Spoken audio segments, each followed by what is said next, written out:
Namo tassa bhagavato arahato sama sambuddhassa. Namo tassa bhagavato arahato sama sambuddhassa. Namo tassa bhagavato arahato sama sambuddhassa. Kalena dhamma sawanang etang manggala mutaman ti.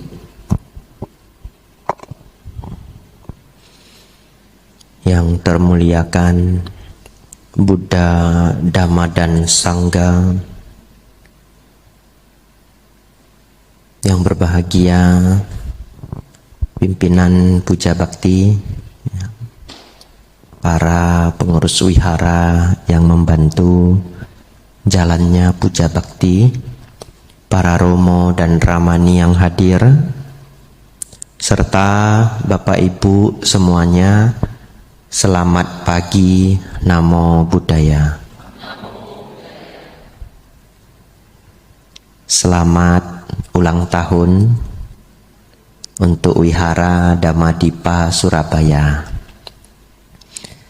Sebelum saya kemari saya berpikir ya, wah, Puja Bakti pagi ini mesti rame. Kan sedang ulang tahun. Ternyata kalah dengan acara perayaan ulang tahunnya. Tapi tidak apa-apa, memang mungkin sudah pada lelah ya, atau tidak banyak yang terlalu berminat untuk belajar Dhamma. Bapak Ibu Saudara, tak kenal maka tak akrab. Nama saya Bhikkhu Abhijato. Ini pertama kali saya mengisi Dhamma di wihara ini. Dulu saya pernah datang ketika masih Samanera. Tapi hanya singgah. Karena pesawatnya tidak bisa mendarat di kota Malang, mendaratnya di Surabaya karena cuaca buruk. Itu sudah 8 tahun yang lalu mungkin. Kemudian saya ke sini mampir. Kemudian kalau saya tidak salah singgah 1 hari, besoknya diantar ke Kertarajasa. Bapak Ibu Saudara, hari ini saya akan membahas persis seperti judulnya, batin yang damai sempurna. Mengapa saya membahas judul ini? Karena seyogianya kita manusia, batin kita kadang-kadang bisa kacau ya. Dan itu manusiawi. Ya, manusiawi, batin yang bergejolak, kadang bahagia, kadang bosan, kadang suntuk ya. Kadang banyak masalah. Kadang gelisah tapi tidak ada persoalannya. Pernah mengalami? Gelisah saja begitu ya. Pokoknya gelisah saja. Nah, itulah manusia, perasaan kita bergejolak dan itu bagian dari duka. Obatnya apa? Nah, saya sudah buat resep ya, panjang sekali. Ya, karena dulu saya jualan obat, jadi terbiasa dengan resep. Bapak Ibu Saudara, hari ini kita akan belajar cukup serius. Semoga benar-benar membawa manfaat untuk Bapak Ibu semuanya. Sang Buddha pernah bercerita seperti ini. Ada seekor anjing. Anjing ini bernanah di kepalanya dan gatal luar biasa. Kemudian sekujur badannya juga seperti kena kusta. Sekarang penyakit kusta sudah hampir punah barangkali ya. Atau mungkin di Indonesia sudah punah. Kalau di India masih tersisa.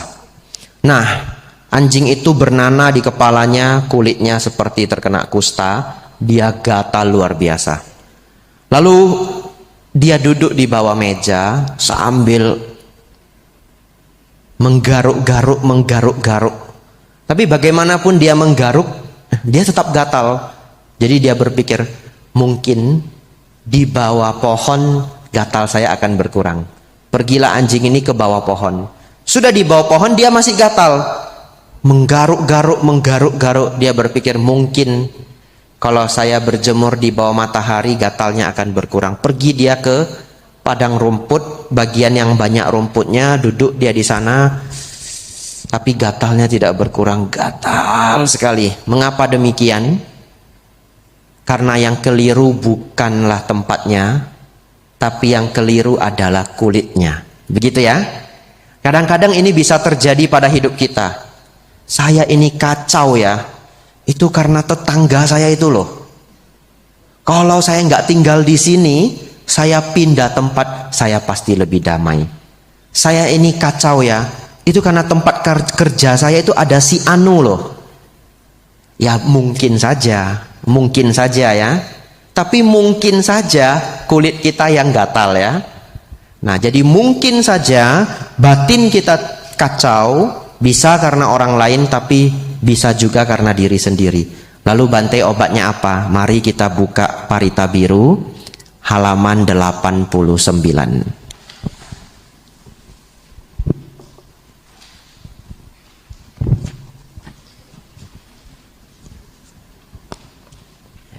Karania Metta Sutta ya. Jadi ini buku lama. Kalau buku baru sudah lebih besar, mungkin halamannya berubah. Bapak Ibu Saudara, Karania Metta Sutta ini banyak menjadi parita pujaan bagi umat Buddha. Dan tidak jarang umat Buddha menghafal Karania Metta Sutta tapi tidak menghafal yang lain. Benar-benar menghafal Karania Metta Sutta. Nah, jadi ini termasuk parita favorit.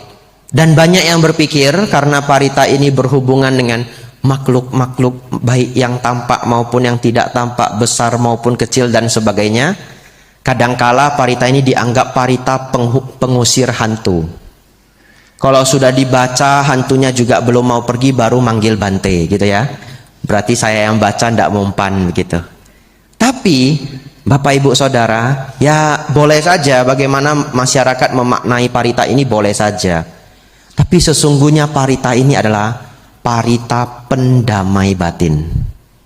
Iya, parita pendamai batin. Lalu mungkin ada yang berpikir, Bante, saya pernah Bante batin saya kacau. Saya sudah baca ini 8 kali Bante. Lah, belum damai Bante.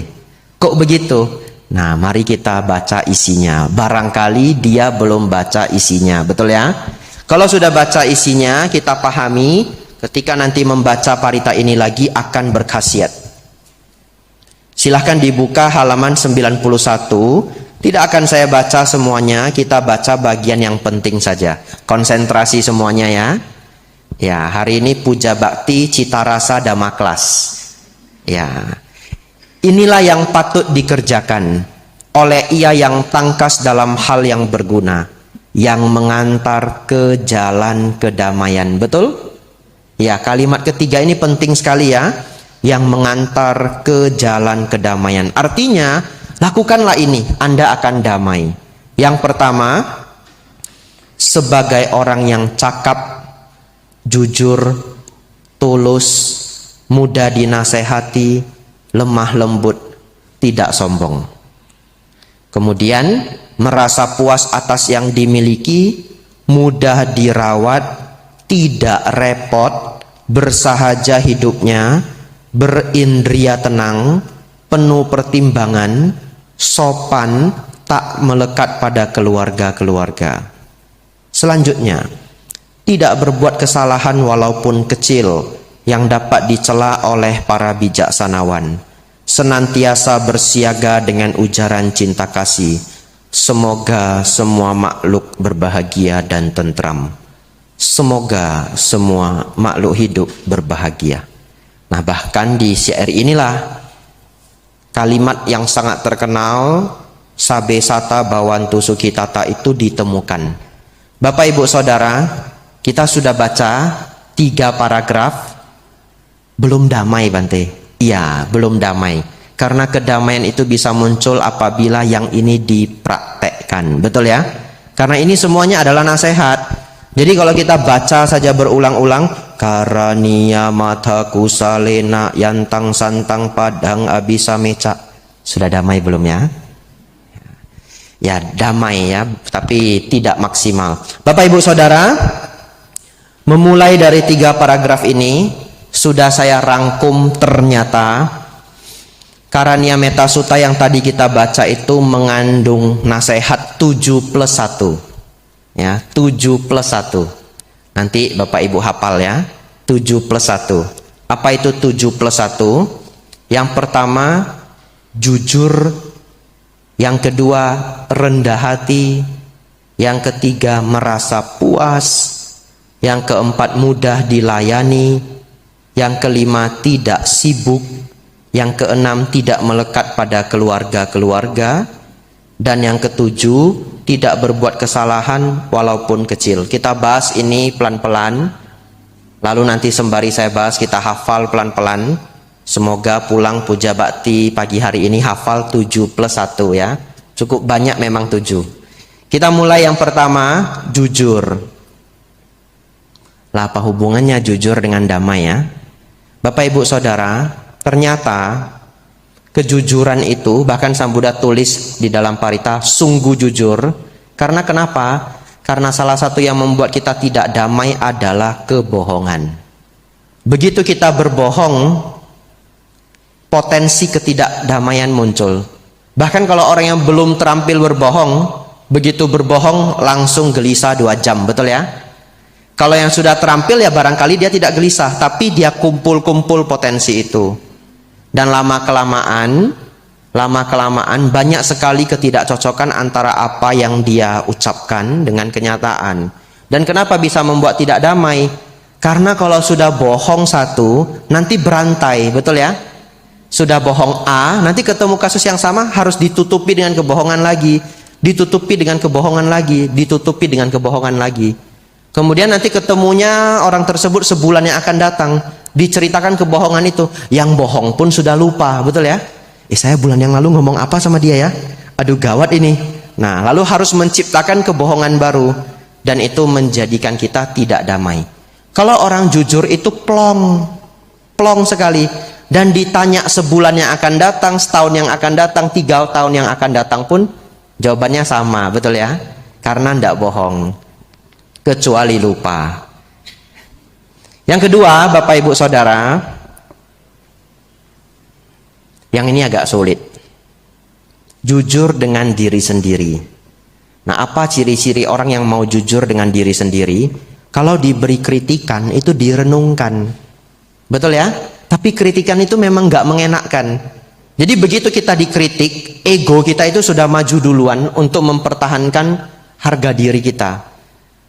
Oke lah, barangkali pada umumnya orang itu akan merasa terganggu, dia akan bertahan. Namun kalau Bapak Ibu nanti sepulang dari tempat tersebut, renungkanlah. Barangkali kritikan itu benar ya. Dan itu bagian dari jujur dengan diri sendiri. Yang kedua, rendah hati ya. Rendah hati ini sesungguhnya saya pikir adalah rentetan dari kejujuran. Kenapa? Karena orang yang tidak rendah hati itu maka lawan katanya adalah tinggi hati atau sombong. Dan di balik kesombongan itu banyak juga ketidakjujuran. Kenapa? Dia memiliki 2, dia katakan 5.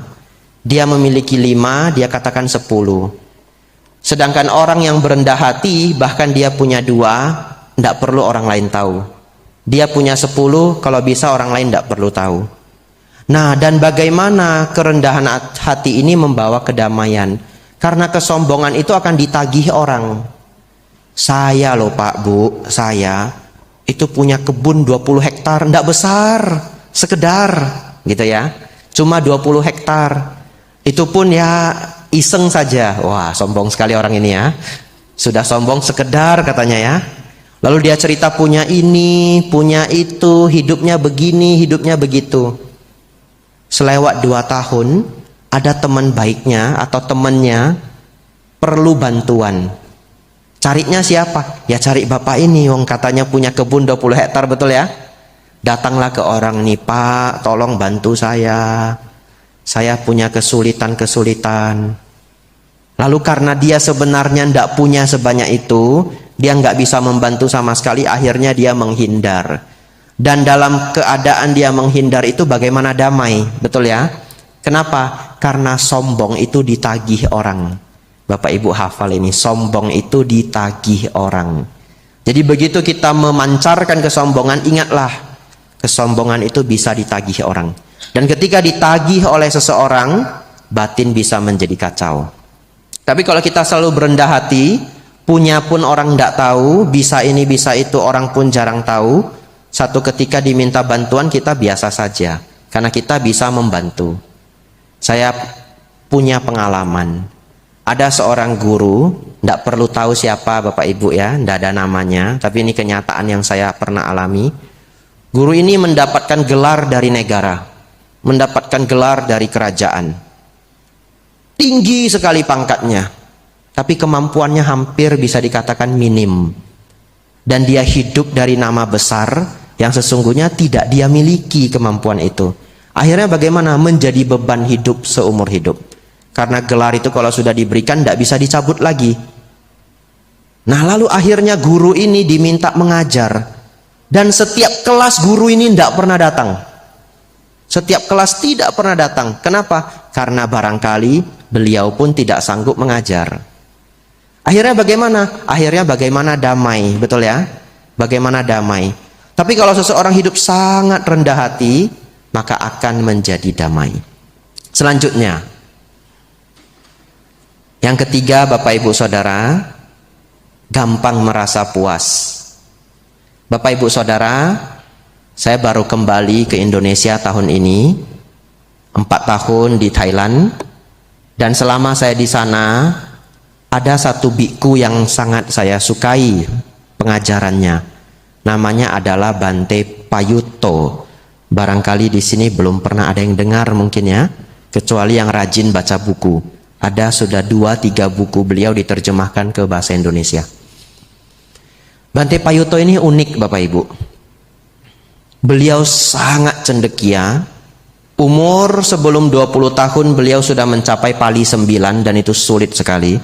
Mencapai Pali 9 di Thailand ya.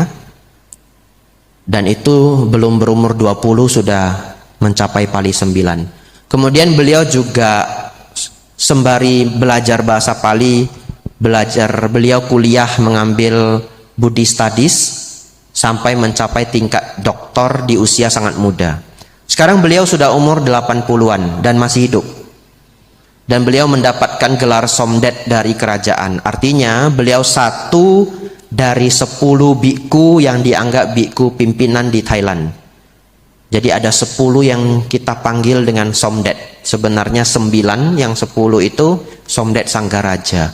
Bapak Ibu barangkali tidak tahu 10 itu seberapa sedikit.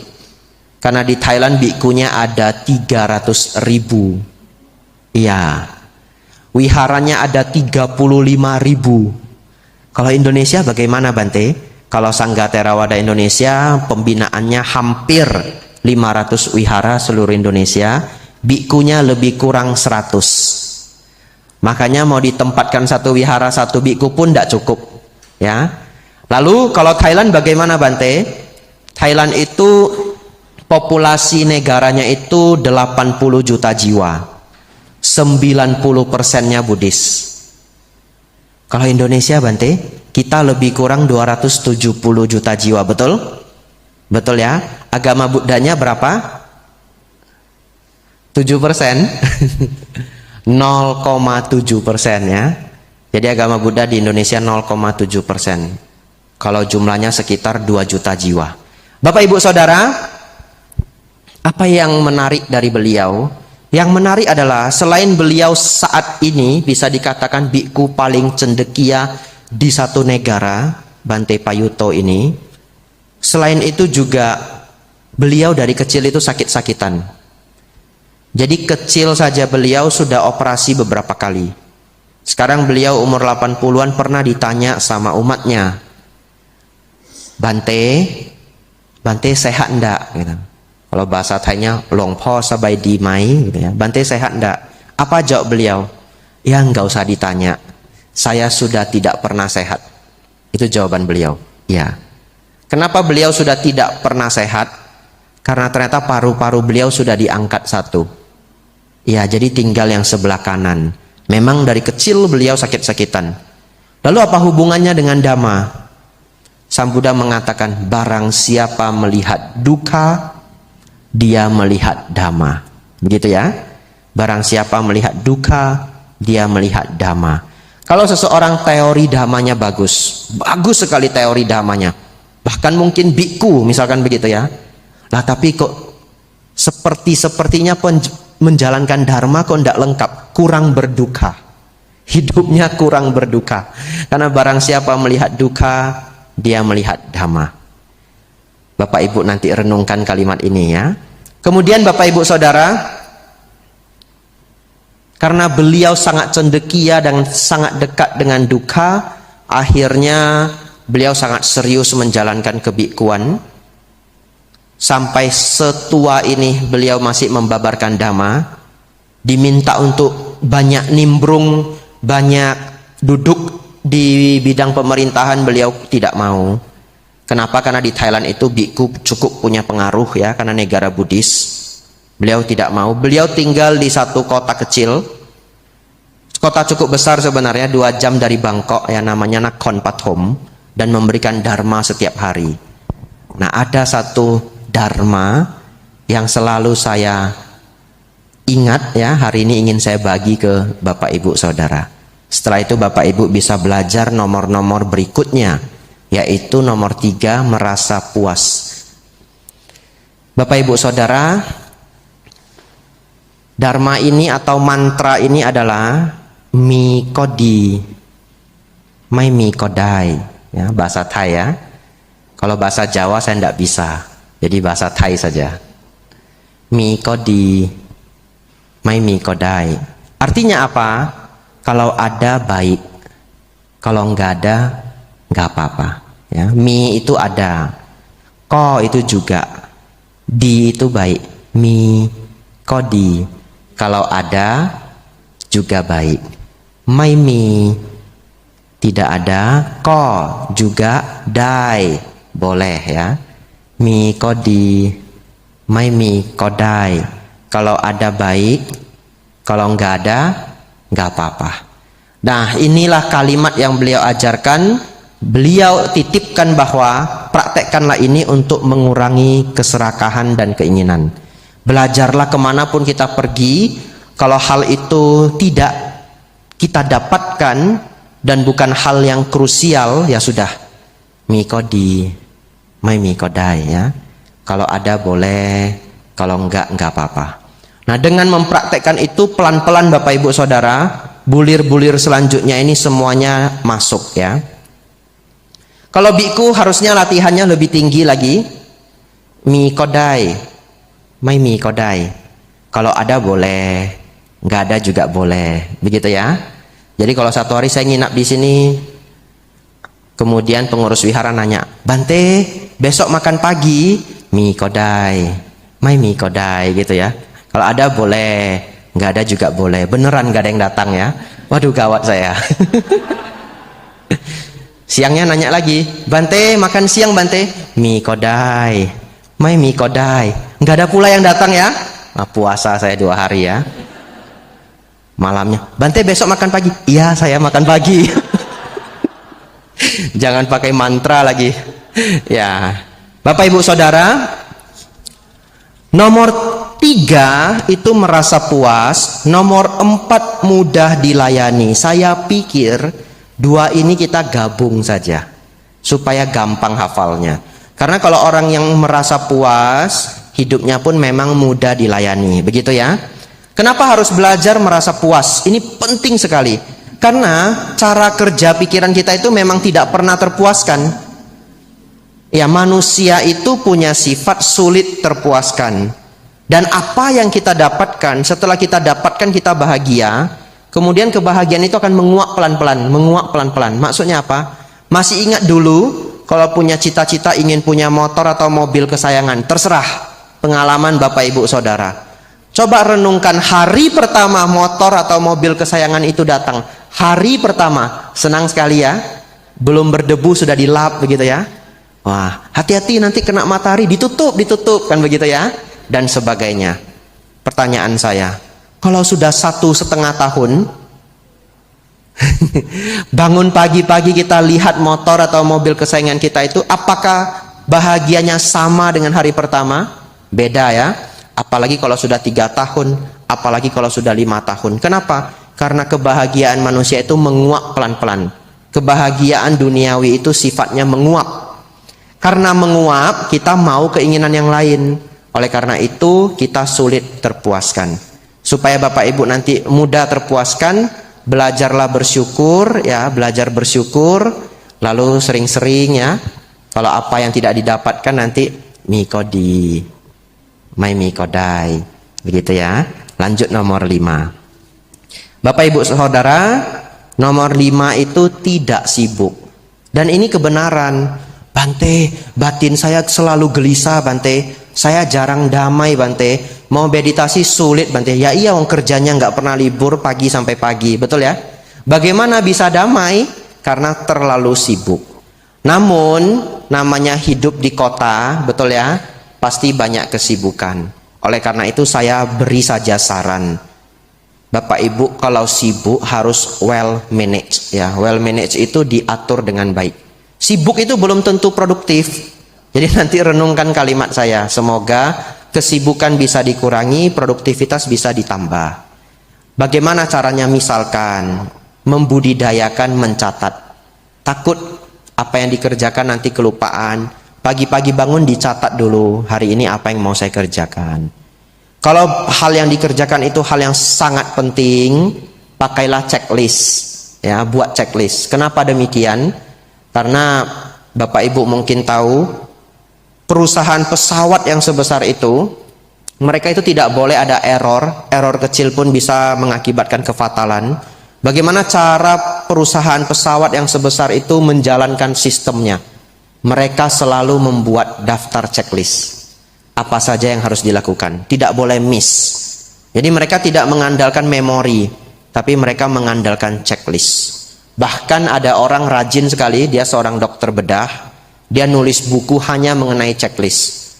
Judul bukunya Checklist Manifesto, nama dokternya Atul ya, tapi tidak ada di bahasa Indonesia. Artinya checklist ini adalah hal yang sangat serius.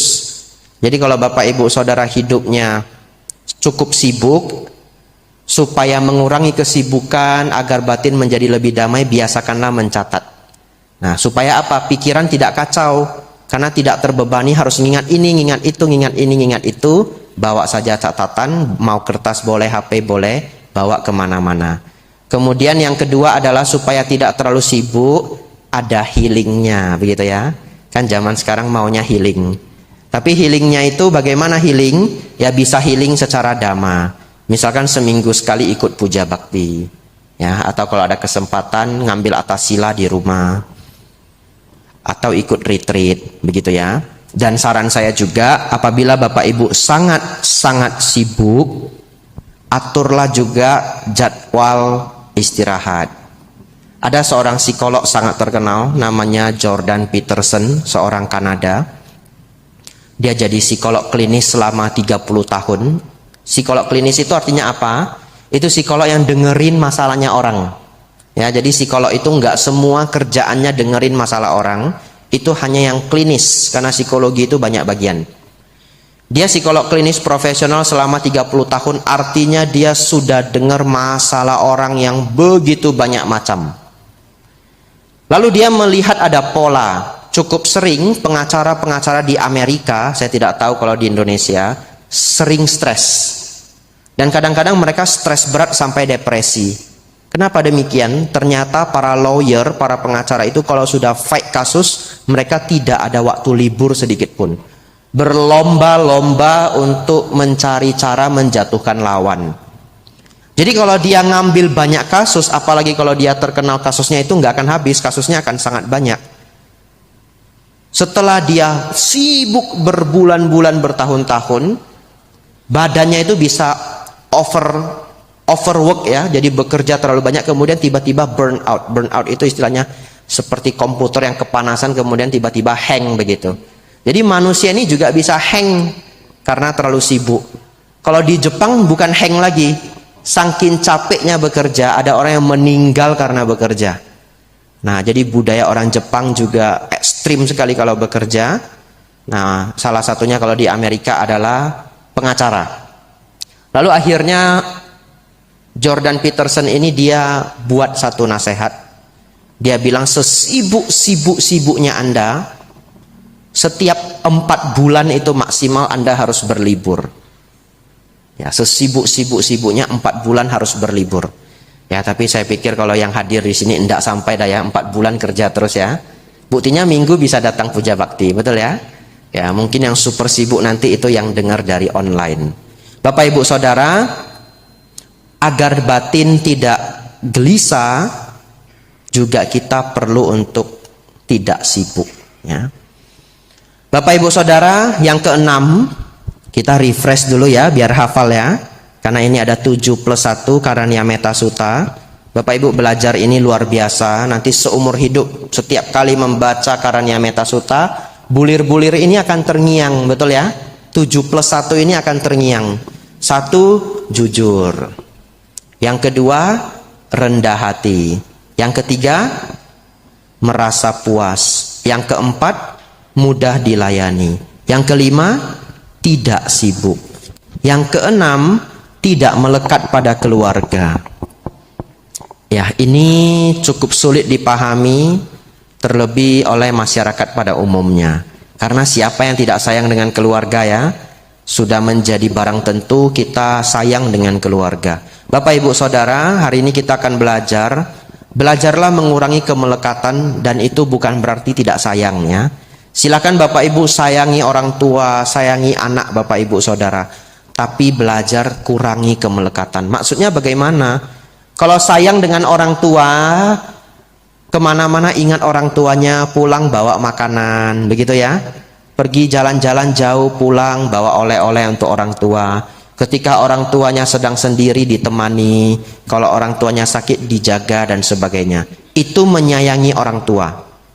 Lalu kita sadar orang tua kita pun akhirnya akan sakit, tua dan mati, betul ya. Menyadari hal ini, kalau satu hari mereka menua, mereka sakit, bahkan ketika mereka meninggal, batin kita harus ready supaya tidak terlalu sedih, tidak terlalu sakit. Ada orang yang keluarganya meninggal, nangis sampai sejadi-jadinya, sampai mata menjadi rusak. Ya, sampai mata menjadi rusak. Dengan memiliki kebijaksanaan, kita paham bahwa semua orang akhirnya akan berlalu. Bapak Ibu Saudara, mending Bapak Ibu menyayangi namun tidak begitu melekati daripada sebaliknya. Ada orang dia tidak sayang orang tuanya, dalam artian perlakuannya sehari-hari. Ketemu orang tuanya mungkin bentak, tidak diberi perhatian, kalau sakit tidak diopeni dan sebagainya. Tapi ketika meninggal, waduh, menangis sedemikian rupa. Itu sebaliknya. Itu kurang menyayangi tapi sangat melekati. Secara dhamma yang terbaik adalah menyenangi namun kurangi kemelekatan. Tapi yang sulit itu bukan ke atas. Yang sulit itu ke bawah. Melekat dengan anak, begitu ya. Ya, melekat dengan anak. Bapak Ibu Saudara, sepanjang saya menjadi biku 8 tahun, Samaneran dan biku 8 tahun, sesekali, sangat jarang, sesekali saya mendapatkan curahan hati dari umat perumah tangga, Bante, anak saya sakit keras, ya, dan beberapa penyakit itu sudah pasti tidak bisa disembuhkan. Waduh, beratnya sangat luar biasa. Bahkan saya yang menjadi biku ini, saya nggak tega mengatakan jangan melekat dengan anak. Betul ya? Kalimat ini mau saya keluarkan saja nggak tega. Karena saya tahu, bahkan orang tua itu rela mati untuk anaknya, betul ya? Kalau bisa ganti badan ini untuk anak saya saja, ya semua orang tua mau, orang tua yang baik. Saya sampai nggak tega mengatakan jangan melekat dengan anak, nggak tega. Ya saya hanya bisa mendengarkan, ya semoga mendapatkan yang terbaik apapun yang terjadi, semoga sabar dan kuat. Bapak Ibu Saudara, oleh karena itu mengurangi kemelekatan itu sangat penting. Kenapa? Kalau seseorang mendapatkan kasus seperti yang saya ceritakan tadi, walaupun dalam 8 tahun ini sedikit sekali yang saya temukan, penderitaannya tidak 100%. Karena ada dhamma yang melindungi, ya keluarganya sakit, tentu tidak nyaman, tentu tidak tega dan sebagainya. Penderitaannya itu barangkali hanya 50%. Karena ada dhamma yang menjaga batin kita. Kalau tidak ada dhamma, Bapak Ibu, bisa menderita, sedih sampai menjadi gila. Beneran? Sampai bisa menjadi gila. Sakit jiwa. Saya pun pernah ketemu umat Buddha, kasihan sekali. Anak dan ibunya meninggal di hari yang sama. Akhirnya bagaimana? Jadi sakit jiwa. Gak bisa ngomong, gak bisa ngapa-ngapain. Dan sebagainya. Bapak Ibu Saudara, niat Sang Buddha mengajarkan Dhamma pada kita, walaupun nasihat itu kadangkala kok kayaknya sulit diterima ya. Jangan melekat dengan anak, jangan melekat dengan keluarga. Tetapi praktekkanlah pelan-pelan ya, supaya kalau ada bencana terjadi, penderitaan kita tidak 100%. Bapak Ibu Saudara, terakhir untuk nomor 7 ini, wah tidak terasa sudah 40 menit ya. Sebenarnya puja bakti itu batasnya 40 menit. Ya, nambah sedikit tidak apa-apa ya. Masih kuat ya Bapak Ibu Saudara. Nomor 7, tidak berbuat kesalahan walaupun kecil. Kenapa? Jangan meremehkan hal kecil Bapak Ibu. Satu ketika, ini kisah nyata ya, ini kisah nyata, benar-benar ada. Seorang putri dari Thailand berkunjung ke Indonesia. Jadi kalau kita ke Thailand, begitu dengar kata Indonesia, orang Thai ingatnya ini, ingatnya cerita ini. Jadi dulu ada seorang putri dari Thailand jalan-jalan ke Indonesia. Beberapa kali ya anak dari raja itu datang ke Indonesia. Apakah ke Jakarta Dhammacakka, kalau yang untuk zaman-zaman sekarang. Tapi dulu juga pernah ada anak raja, seorang putri datang ke Indonesia. Ketika dia datang, dia berkunjung ke tempat-tempat istimewa, barangkali istana dan sebagainya. Dia melihat ada tanaman di atas air, bunganya cantik sekali. Cantik sekali. Lalu dia minta bunga ini beberapa tangkai. Lalu mau dibawa ke Thailand. Tentu pejabat yang terkait memperbolehkan. Lah karena bunga itu sebenarnya nggak istimewa di Indonesia. Kalau mau ya boleh. Ya dibungkuskan kemudian dia bawa ke Thailand. Ini barangkali seperti acara kemarin, acara besar. Ya, pejabat kita juga membungkuskan apa? Tanaman. Apa itu yang untuk anti, yang biasa ditanam di pinggir laut? Mangrove ya. Ya, Indonesia juga menghadiahkan mangrove ke pejabat-pejabat yang datang. Akhirnya putri ini Bapak Ibu Saudara, dia bawa bunga tanaman ini ke Thailand. Dia tanam di istana. Nah, dia buat kolam kecil, isinya tanaman ini semua dari Indonesia. Bagus sekali. Dia beri nama Patok Cawa. Patok Cawa. Nama bunga ini kalau di Thailand. Bunga bahasa Thainya dok mai. Dok mai gitu ya. Nadanya harus pas loh ya. Tidak boleh salah. Nah, dok mai Patok Cawa. Akhirnya Bapak Ibu Saudara, satu ketika banjir. Karena Thailand itu sangat sering banjir. Bunga ini hanyut ya. Bunga ini hanya sedikit. Hanya satu kolam kecil di antara sungai yang sangat besar di Thailand. Sepele, tidak ada masalah. Lalu kemudian kaburlah bunga ini pergi ke laut. Pergi ke sungai. Bapak Ibu tahu tanaman apa ini? Eceng gondok. Eceng gondok kan bunganya bagus sekali toh? Oh iya. Eceng gondok ini kemudian kabur ke sungai. Sekarang Bapak Ibu silahkan jalan-jalan ke Thailand. Eceng gondoknya banyak sekali. Dan itu dari Indonesia. Bapak Ibu Saudara, setiap kita ingin melakukan kesalahan walaupun kecil, ingatlah si eceng gondok ini. Kalau bisa janganlah punya kesalahan walaupun kecil. Tahan diri ini. Kan gak ada yang lihat ya. Saya ambil aja ya. Kayaknya gak ada yang lihat ini. Ini juga kayaknya jumlahnya gak bisa dihitung ini. Tak ambil aja dah ya. Begitu mau ambil Bapak Ibu, tiba-tiba suara saya muncul. Ingat eceng gondok Bapak Ibu. Oh ya, nggak jadi deh. Karena masalah kecil bisa menjadi besar. Begitu ya. Bapak Ibu Saudara, itu bulir ke-7. Lengkap sudah 7 bulir. Saya ulang sekali lagi, mari kita hafal ya. Yang pertama, jujur. Yang kedua, rendah hati. Yang ketiga, merasa puas atau bersyukur. Yang keempat, mudah dilayani. Yang kelima, tidak sibuk.